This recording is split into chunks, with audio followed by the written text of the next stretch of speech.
নমস্কার বন্ধুরা, ঘরে যদি সবজিপাতি কিংবা মাছ মাংস ডিম কিছুই না থাকে তখন কি দিয়ে ডিনার বা লাঞ্চের রেসিপি সারবো সেটাই বুঝে উঠতে পারি না। আর এই সময় এমন একটা রেসিপি আপনাদের সাথে শেয়ার করব যেটা কিন্তু এই সমস্যার ভীষণ একটা ভালো উপকারী রেসিপি। এটা যেমন ভাতের সাথেও ভালো লাগবে, আবার রুটি পরোটার সাথেও কিন্তু ডিনারে বেশ ভালো লাগবে। আজকের রেসিপি হচ্ছে আলুর মুইঠা। একটা সেদ্ধ আলু নিয়েছি, একটু বড় সাইজের আলুটা নিয়েছি। সেদ্ধ করে নেওয়া আলুটাকে একটু গ্রেটারের সাহায্যে গ্রেট করে নিচ্ছি, যাতে আলুটা খুব সুন্দরভাবে আমি মাখতে পারি। সেই কারণে গ্রেট করে নিলে আলুর ভেতরে যে শক্ত দানা দানা ব্যাপারটা থাকবে মাখার পরে, সেটা কিন্তু থাকে না, খুব সুন্দরভাবে আলুটা ম্যাশড করা যায়। সেই জন্য আলুটাকে ঘষে নিচ্ছি। আপনারা চাইলে কিন্তু হাত দিয়েও ভালো করে মেখে নিতে পারেন। আলুটাকে ঘষে নেওয়ার পর ভালো করে হাত দিয়ে দিয়ে একটু মেখে নেব। এবার এর মধ্যে কয়েকটা জিনিস অ্যাড করছি। প্রথমেই দিয়ে দিচ্ছি আমি মসুরির ডালের গুঁড়ো। মসুরির ডালের গুঁড়ো দিলাম এখানে প্রায় 5 চামচের মতো মসুরির ডালের গুঁড়ো দিলাম। এর সাথে দেবো পেঁয়াজ কোচানো, দেবো কাঁচা লঙ্কা কোচানো, একটা মিডিয়াম সাইজের পেঁয়াজ কুচিয়ে দিয়ে দিলাম, 2টো কাঁচা লঙ্কা কোচানো দিলাম, একটু ধনে পাতাকে কাঁচি দিয়ে ছোটো ছোটো করে কেটে দিয়ে দিচ্ছি। মসুরির ডালের গুঁড়ো যদি আপনাদের কাছে না থাকে তাহলে মসুর ডাল বাটাও কিন্তু দিতে পারেন, যেটাকে একটু জল ছাড়া শক্ত করে বেটে নিতে হবে। এর মধ্যে দিয়ে দিলাম স্বাদ মতো লবণ, 1/2 চা চামচ হলুদ গুঁড়ো, 1/2 চা চামচ শুকনো লঙ্কার গুঁড়ো, 1/2 চা চামচ ধনের গুঁড়ো, 1/2 চা চামচ জিরের গুঁড়ো, সামান্য একটু গরম মশলার গুঁড়ো। এবার এই সমস্ত উপকরণগুলোকে একসাথে ভালো করে আলুর সাথে মেখে নেব।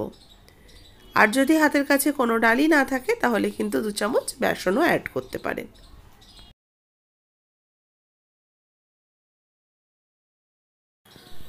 ভালো করে ডালটার সাথে আলুটাকে ভালো করে সমস্ত উপকরণগুলো দিয়ে মেখে নিচ্ছি। এটা একটু মাখা হয়ে গেলে এবার আমি কড়াইতে দিয়ে দেবো তেল। 2 চামচের মতো সর্ষের তেল অ্যাড করে দিলাম। তেলের মধ্যে ফোড়ন দিয়ে দেবো একটু হিং, সামান্য একটু হিং দিয়ে হিংটাকে একটু ভাজা ভাজা করে নেব। হিংটা বেশ ভাজা ভাজা হয়ে গেলে দিয়ে দিচ্ছি মেখে রাখা আলু আর ডাল মাখাটা। এবার এটাকে ভালো করে নাড়াচাড়া করে নেব। একটু ভালো করে এটাকে মেখে নাড়িয়ে নিতে হবে যতক্ষণ না এটা বেশ একটু শক্ত ডোয়ের মতো হয়ে যাচ্ছে আর কড়াই থেকে বেশ উঠে উঠে আসছে, ততক্ষণ এটাকে ভালো করে মিক্সড করতে থাকবো।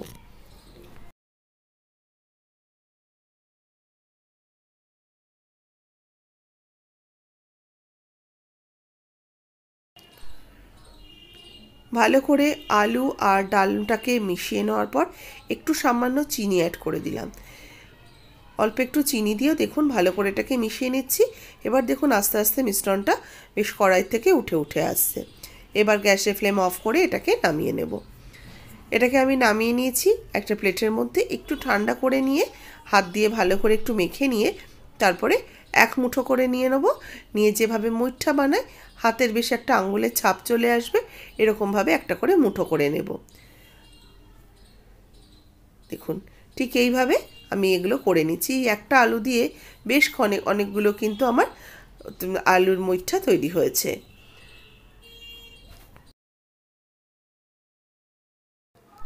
আলুর মুইঠাগুলো আমি সবকটা তৈরি করে নিয়েছি।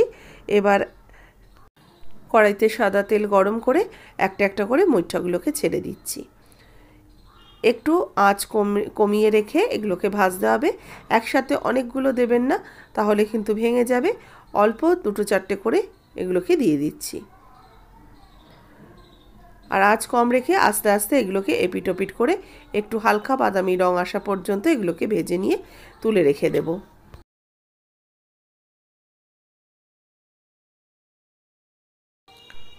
ভাজা হয়ে গেছে, আমি এগুলোকে উঠিয়ে রাখছি। পরের ব্যাচের যেগুলো রয়েছে সেগুলোকেও কিন্তু ভেজে নেব।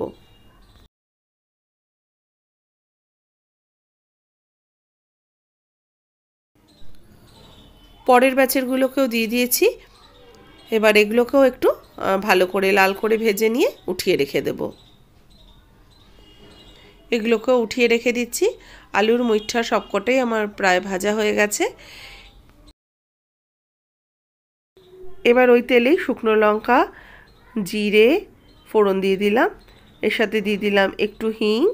ভালো করে একটু নাড়াচাড়া করে নিয়ে এবার এর মধ্যে দিয়ে দেবো কোচানো পেঁয়াজ। পেঁয়াজগুলোকে এবারে হালকা করে ভেজে নেব। পেঁয়াজটাকে এবার একটু হালকা করে ভেজে নিচ্ছি। এবার ততক্ষণে একটা মশলা করে নেব। 1/2 ইঞ্চি আদা, 3 কোয়া রসুন আর একটা গোটা টমেটো দিয়ে দিলাম, এটাকে বেটে নেব। এদিকে পেঁয়াজটাও কিন্তু বেশ ভাজা ভাজা হতে শুরু করেছে। এবার এর মধ্যে আমি অ্যাড করে দেব এই মশলাটা যেটা পেস্ট করে নিয়েছি, আদা রসুন আর টমেটোর পেস্ট। এবার ভালো করে এটাকে কষাতে থাকবো।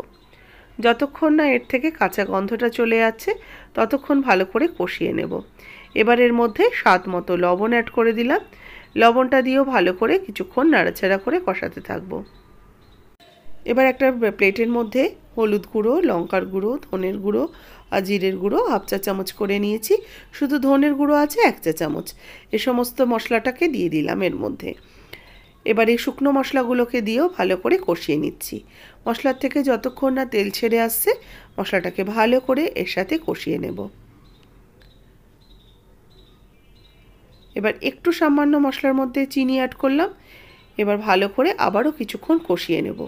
এই চিনিতে কিন্তু খুব বেশি মিষ্টি হয় না, একটু হালকা মিষ্টত্ব আসে, আর এই সব কিছু মশলার একটা কষকষে ব্যাপারটা থাকে, সেটাও কিন্তু অনেকটা চলে যায়।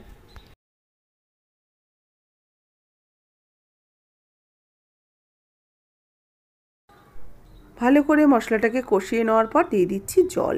তবে খুব বেশি জল দেব না, আবার একদম জল না দিলেও কিন্তু এটা খেতে ভালো লাগবে না। 1.5 কাপের মতো জল অ্যাড করলাম আর কয়েকটা চেরা কাঁচা লঙ্কা এর মধ্যে অ্যাড করে দিলাম। জলটাকে ভালো করে ফুটতে দেব। ঝোল ভালো করে ফুটে উঠেছে।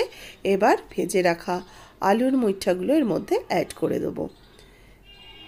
এর মধ্যে যেহেতু সেদ্ধ করে নেওয়া আলু আর মুসুর ডালের বেসন বা মুসুর ডালের গুঁড়ো রয়েছে, সেজন্য কিন্তু ঝোলটা অনেকটাই টেনে নেবে। এটা একটু কিন্তু গামাখাও হবে। যদি একটু ঝোল রাখতে চান তাহলে আরও একটু জলের মধ্যে ব্যবহার করবেন। ভালো করে আলুর মুইঠাগুলোকে দিয়ে মিশিয়ে নিয়ে ওপর থেকে একটু গরম মশলা গুঁড়ো দিয়ে নামিয়ে সার্ভ করে নিয়েছি। বেশিক্ষণ কিন্তু মুইঠাগুলো দিয়ে ফোটালে চলবে না, তাহলে এগুলো ভেঙে যাবে। আজকের রেসিপি কেমন লাগলো অবশ্যই জানাবেন। ভালো লাগলে একটা লাইক শেয়ার করবেন। যারা নতুন দেখছেন আমার চ্যানেলকে সাবস্ক্রাইব করে পাশে থাকা বেল আইকনটা প্রেস করে দেবেন। ফেসবুক পেজের বন্ধুরা পেজটাকে কিন্তু ফলো করতে ভুলবেন না।